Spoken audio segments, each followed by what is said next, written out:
Hello everyone, welcome to study eighties.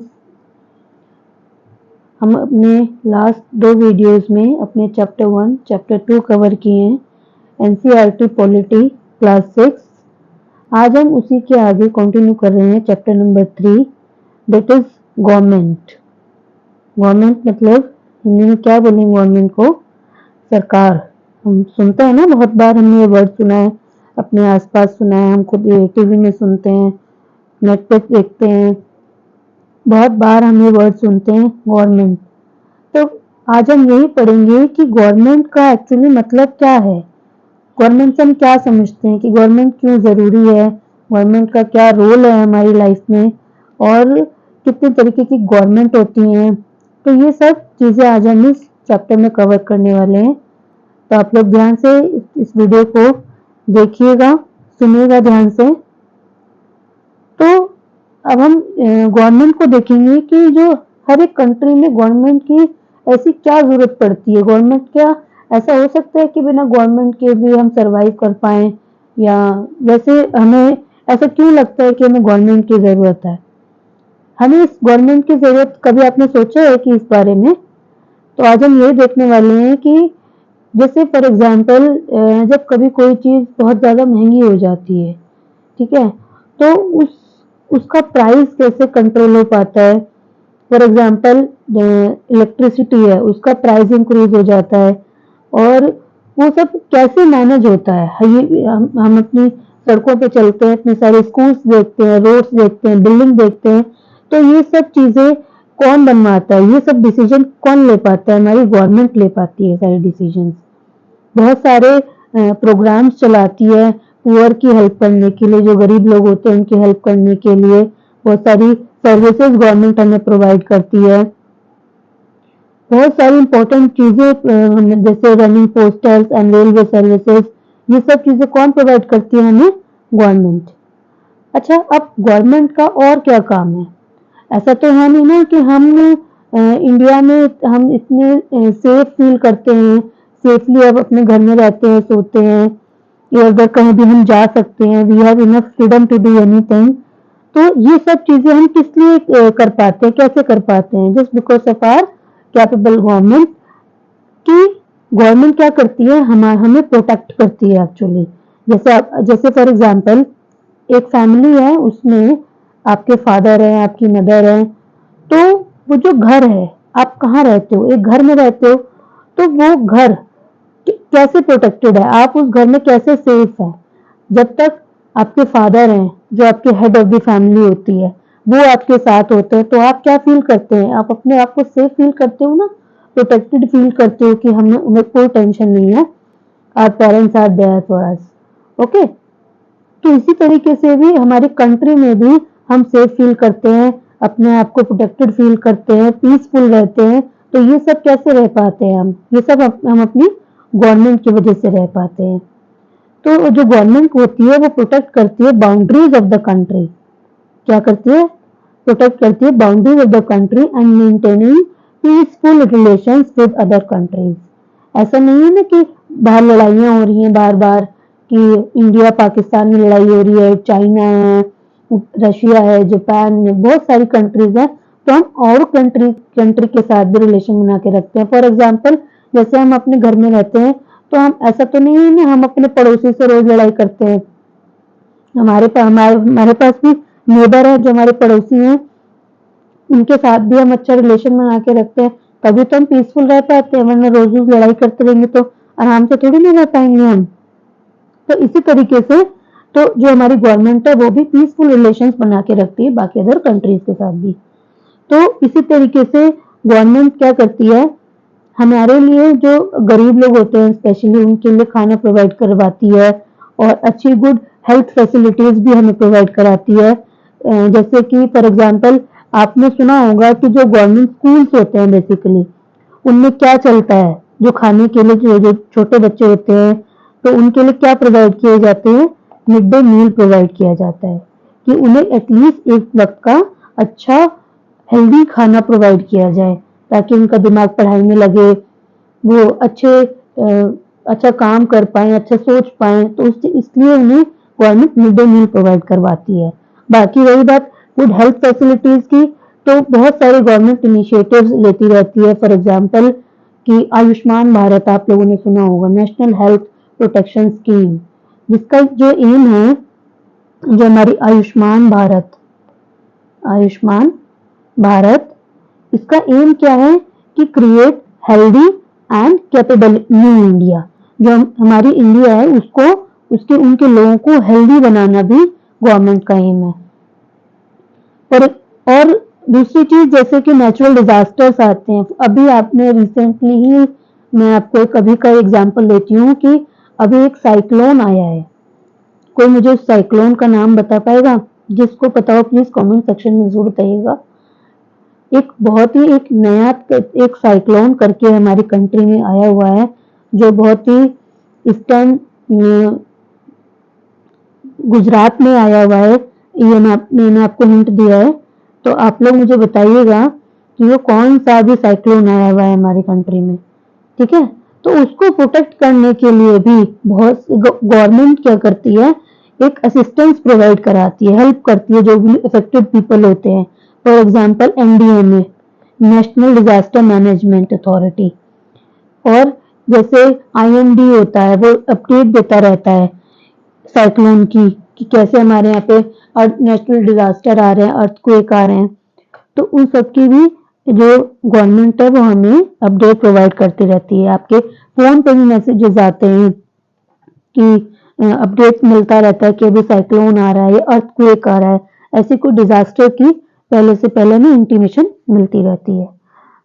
अब for example मैं आपको एक एग्जांपल देती हूँ कि जैसे फॉर एग्जांपल दो लड़कों में लड़ाई हो गई है, ठीक है, या दो बच्चों में लड़ाई हो गई है। अब इन दोनों को सुलझाने के लिए ये लोग किसी थर्ड पर्सन के पास जाएंगे, ठीक है? अब जैसे दो भाई बहनों में लड़ाई हो जाती है, तो वो किसके पास जाते हैं लड़ाई सुलझाने के लिए? मम्मी के पास जाते हैं, ठीक है ना? तो ऐसे ही जब किसी दो इंसान में डिस्प्यूट होता है, लड़ाई होती है, that someone has committed a crime, कोई अगर क्राइम करता है तो वो कहाँ पे जाते हैं? कोर्ट में जाते हैं। कहाँ जाते हैं? कोर्ट में। तो कोर्ट क्या है? Courts are also a part of government, ठीक है? अभी हम देखेंगे इसको आगे। ये सब हमारे क्या हैं? ये एक हमारे इंस्टीट्यूशंस हैं, ये हमारे पार्ट्स हैं गवर्नमेंट के। फॉर एग्जांपल यहाँ पे आप देखेंगे ये बना हुआ है, ये कोर्ट बना हुआ है यहाँ पे, ये रेलवेज है, भारत पेट्रोलियम है, ये लिखा है ना some examples of institutions that are part of the government. जैसे यहाँ पे लिखा हुआ है the Supreme Court, the Indian Railways and Bharat Petroleum. तो जो सुप्रीम कोर्ट है वो किसका पार्ट है? वो किसका पार्ट है? कौन बताएगा? जुडिशरी का पार्ट है। किसका पार्ट है? जुडिशरी का पार्ट है, ठीक है? और जो इंडियन रेलवेज है ये किसका पार्ट है? हमारा एग्जीक्यूटिव का पार्ट है। और भारत पेट्रोलियम ये थोड़ी पुरानी बुक है, इसका मैं नया एग्जाम्पल देती हूँ। बीएसएनएल आपने सुना होगा काफी बच्चों ने। बीएसएनएल ये क्या है? ये पीएसयूज है, पब्लिक सेक्टर अंडरटेकिंग्स। और जो इसमें तीन पार्ट होते हैं एक्चुअली, जुडिशरी, एग्जीक्यूटिव और लेजिस्लेचर। इसमें लेजिस्लेचर का एग्जांपल नहीं दिया हुआ है, और मैं आपको बताती हूँ हमारा लेजिस्लेचर का पार्ट कौन होता है? हमारी पार्लियामेंट। जो पार्लियामेंट है वो किसका पार्ट है? हमारी लेजिस्लेचर का पार्ट है। फाइन। तो इस तरीके से ये हमारे इंस्टीट्यूशंस हैं, ये हमारे पार्ट ऑफ द गवर्नमेंट है। तीन पार्ट में डिवाइड होती है, वो मैंने आपको बता ही दिया है। अब जो गवर्नमेंट है वो तीन तरीके से काम करती है, तीन लेवल्स पे काम करती है एक्चुअली। क्या? जैसे पर इसका मैं एग्जांपल देती हूँ। जैसे एक सीढ़ी है, इसमें ये तीन सीढ़ी है मान लो, तो ऊपर तक जाने के लिए पहले नीचे वाली सीढ़ी पे चढ़ना पड़ेगा आपको। तो सबसे नीचे वाली सीढ़ी को हम क्या बोलेंगे? Local level. ये सबसे नीचे वाली हायरार्की पे आती है। उसके बाद क्या आती है? State level. और उसके बाद कौन आता है? हमारा नेशनल लेवल। तो ये तीन लेवल्स पे हमारी गवर्नमेंट वर्क करती है। फाइन। जैसे लोकल लेवल का मतलब जैसे हमारे गांव होते हैं, गांव आसपास की लोकेलिटी, तो ये सब क्या है? गवर्नमेंट लोकल लेवल पे काम कर रही है। अब स्टेट लेवल में मतलब स्टेट जैसे आपने देखा होगा हरियाणा, असम, ठीक है, मणिपुर, मध्य प्रदेश, महाराष्ट्र, गुजरात, ये सब क्या है, स्टेट लेवल है। अब आता है हमारा नेशनल लेवल पे। अब नेशनल लेवल का मतलब होता है एंटायर कंट्री, जो हमारी पूरी कंट्री है, north to south, east to west, जो पूरी कंट्री है वो होती है हमारी national level, that entire country you can see in the map, fine. अब ये लोकल लेवल पे कैसे वर्क करती है, स्टेट लेवल पे कैसे वर्क करती है, नेशनल लेवल पे कैसे वर्क करती है, ये सब आपको आगे आने वाली क्लासेस में आपको पता चलेगा, ठीक है। अब गवर्नमेंट लॉ कैसे बनाती है, जो कानून बनाती है, क्या कानून बनाना जरूरी है? ऐसा आपको लगता है कि क्या कानून बनाना बहुत जरूरी है, बिना कानून के भी तुम चल सकते हैं? नहीं, कानून बनाना एक्चुअली इसलिए जरूरी है क्योंकि सब अपनी मर्जी से चलेंगे फिर। फॉर एग्जाम्पल आप बाइक चला रहे हो, गाड़ी चला रहे हो, तो उसके लिए गवर्नमेंट ने क्या एक रूल बनाया हुआ है, किस चीज का बनाया हुआ है, एक लाइसेंस का रूल बनाया हुआ है कि आपको गाड़ी चलाने के लिए, बाइक चलाने के लिए क्या चाहिए होगा, लाइसेंस चाहिए होगा। तो अगर जिसके पास वो लाइसेंस नहीं होगा तो उसको क्या मिलेगी, पनिशमेंट मिलेगी, ठीक है ना। जैसे आप स्कूल जाते हो, आप बुक नहीं लेके जाते हो तो आपको क्या मिलती है, पनिशमेंट मिलती है ना। तो इसीलिए इसी तरीके से भी यहाँ भी आपको, अगर आपको लाइसेंस नहीं होगा आपके पास, तो you will be either be jailed और find a large sum of money. उसके बाद अच्छा, अब गवर्नमेंट ने तो लॉ बना दिया, क्या क्या ऐसा गवर्नमेंट ऐसा कोई लॉ बना सकती है जो हम पे थोपा जाए या जो सही नहीं है? फॉर एग्जाम्पल, एक लड़का है, वो जॉब करने जाता है, ठीक है, वो किसी कंपनी में जॉब के लिए गया और उसने बोला कि मुझे जॉब चाहिए, लेकिन उसको जॉब नहीं दी जस्ट बिकॉज कि उसका रिलीजन कुछ और है जो वो नहीं चाहते, उसकी कास्ट छोटी है, ठीक है। तो इन सब के बेस पे अगर उसको रिजेक्ट किया जाता है तो ये सही तो नहीं है, ये तो गलत बात है। तो वो कहाँ जाएगा, वो कहाँ जाएगा अपने आप को प्रूव करने के लिए, अपने आप को जस्टिस लेने के लिए? तो वो कहाँ जाएगा, कोर्ट जाएगा। तो कहाँ, तो कोर्ट में वो क्लेम कर सकता है कि जो वो लॉ है वो सही नहीं है। तो ये सब क्या होता है, ये आपस में बैलेंस बनाने के लिए, बैलेंस अप्रोच को रखने के लिए ये लेवल्स बनाए गए हैं। ऐसा नहीं है कि कोई भी लॉ आपने बना दिया तो वो लॉ सही होगा, वो सब क्रॉस चेक होता है, चेक एंड बैलेंस का काम करती है ये, ठीक है। अब हमारी आती है टाइप्स ऑफ गवर्नमेंट। अब क्या होता है कि कौन गवर्नमेंट को पावर देता है? ऐसा तो नहीं है कि गवर्नमेंट अपने आप से कुछ भी, कोई भी उठ के आएगा, ठीक है। फॉर एग्जाम्पल, एक घर में 4 मेंबर हैं, चारों में से चारों के चार लॉ बना देते हैं, ठीक है ना, और फॉलो कोई भी नहीं करता, तो ये तो वर्थ ही नहीं हुआ ना। तो इसीलिए एक कौन लॉ बनाएगा, इसकी अथॉरिटी होती है, ये कैसे पता चलेगा कि लॉ बनाएगा? तो जहां पे 2 तरीके की कंट्रीज होती हैं, जैसे डेमोक्रेटिक गवर्नमेंट होती है और मोनार्कियल गवर्नमेंट होती है। देखो, डेमोक्रेटिक कंट्रीज होती हैं जहां पे लोग खुद गवर्नमेंट को पावर देते हैं। In a democracy it is the people, कौन पावर देता है, people who give the power to the government, fine. जिसमें लोग गवर्नमेंट को कहते हैं कि आप पावर में आइए, आप लॉ बनाइए। जब हम, और ये कैसे पता चलेगा, जब हम गवर्नमेंट को वोट करते हैं, when we vote for a particular person and elect them.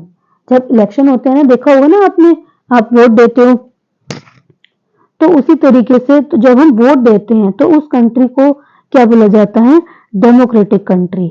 और अलग एक तरीके की गवर्नमेंट होती है, उसको हम बोलते हैं मोनार्की। मोनार्की का मतलब होता है जहां पे किंग और क्वीन के पास पावर होती है। The monarch has a very small group, ठीक है, उसमें एक स्मॉल ग्रुप होता है, इसके सक्सेसर ही जो होते हैं रूल करते हैं। और डेमोक्रेटिक कंट्री, मोनार्कियल कंट्री में क्या डिफरेंस होता है कि डेमोक्रेसी में आपको पीपल को जवाब देना है कि आपने ऐसा क्यों किया, लेकिन मोनार्कियल कंट्रीज में क्या होता है, मोनार्कियल गवर्नमेंट में क्या होता है कि आपको कोई जवाब नहीं देना, ठीक है, do not have to explain their actions और defend the decision they take. ठीक है, अब आती है हमारी डेमोक्रेटिक गवर्नमेंट्स। अब इसके मेन फीचर्स क्या होते हैं? अभी मैंने आपको बताया कि मेन फीचर होता है इसका, people have the power to elect their leaders. हम अपने लीडर्स को खुद इलेक्ट करते हैं, ठीक है, और पार्टिसिपेट करते हैं उनको जब वो रूल्स बनाते हैं। हमारे ही रिप्रेजेंटेटिव जो डेमोक्रेसी पीपल होते हैं वो डायरेक्टली वहां पे इलेक्ट होते हैं। अब हमारे पास आता है कि दीज रिप्रेजेंटेटिव मीन्स, जितने भी हम रिप्रेजेंटेटिव चुनते हैं हमारे लिए, वो सब लोग आपस में मिलते हैं और entire meet and make decisions for the entire population. वो सभी के लिए डिसीजन लेते हैं। ऐसा नहीं है कि हर कोई जाके एक अपना डिसीजन देकर आ जाता है, नहीं, हमारे बिहाफ पे जो डिसीजंस होते हैं वो लिए जाते हैं। और these days a government cannot call itself democratic unless it allows what is known as universal adult franchise। ठीक है, universal adult franchise, it is a very important word actually, phrase। आपको ये याद रखना है, ये चीज, ये भी बहुत बार पूछी जाती है कि यूनिवर्सल एडल्ट फ्रेंचाइज क्या होता है। इसमें इसका मतलब होता है कि जितने भी एडल्ट होते हैं they are allowed to vote irrespective of चाहे वो मैन हो, वुमेन हो, कोई भी हो, ये रिच हो, पुअर हो, वो सभी लोग वोट कर सकते हैं, they are allowed to vote. लेकिन हम अब से बिफोर इंडिपेंडेंस क्या होता था कि जो सिर्फ मैन होते हैं सिर्फ वो ही क्या करते थे, वोट देते थे, और जो वुमेन होती थी वो वोट नहीं देती थी। जितनी इलाइट क्लास के पीपल होते थे, जितने मैन होते थे तो वो वोट देते थे, इलाइट क्लास के लोग पीपल वोट देते थे, और जितने एजुकेटेड होते थे और सिर्फ वही वोट देते थे। ठीक है, ये मैं बिफोर इंडिपेंडेंस का बता रही हूँ आपको। ठीक है, लेकिन अब क्या होता है, अब सभी वोट देते हैं, चाहे वो एजुकेटेड हो चाहे अनएजुकेटेड हो, ठीक है, मैन हो वुमेन हो कोई भी हो, अब सभी वोट देते हैं। ये सब गांधी जी ने ये इस चीज की चर्चा की थी अपने जनरल में, यंग इंडिया। आप ये भी बहुत पूछा जाता है, यंग इंडिया जनरल लिखा था गांधी जी ने, उन्होंने इसमें मेंशन किया था ये बात। अच्छा, ऐसा नहीं है कि सिर्फ इंडिया में ही ये स्ट्रगल देखा गया कि लोगों ने अपने आप को, वुमेन ने स्पेशली अपने आप को बहुत ज्यादा स्ट्रगल किया कि हमें भी राइट होना चाहिए वोटिंग का।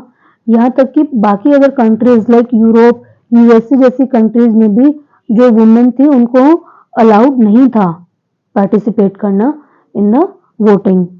तो उन्होंने भी स्ट्रगल किया to vote got strengthening during the first world war, and this movement called women suffrage movement. इसको क्या कहा गया, वुमेन सफराज मूवमेंट। इसका टर्म है the suffrage usually means right to vote. ठीक है, इसके बाद जब इन्होंने स्ट्रगल किया काफी, उसके बाद ही वुमेन को राइट मिला कि अब वो भी वोट कर सकते हैं, they got chance to get vote. ठीक है, बहुत उन्होंने हंगर स्ट्राइक भी करी काफी।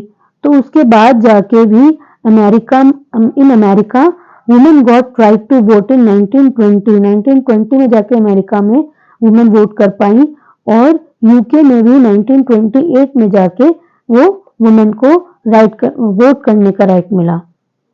ठीक है, तो इसी तरीके से हमने देखा था आज ये चैप्टर यहीं पे खत्म होता है।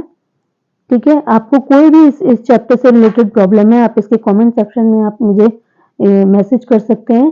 ठीक है, कमेंट कर सकते हैं, मैं आपका रिप्लाई जरूर करूंगी। फाइन, तो नेक्स्ट वीडियो में अपना नेक्स्ट चैप्टर देखेंगे, चैप्टर नंबर 4। तब तक के लिए स्टे ट्यून। Thank you.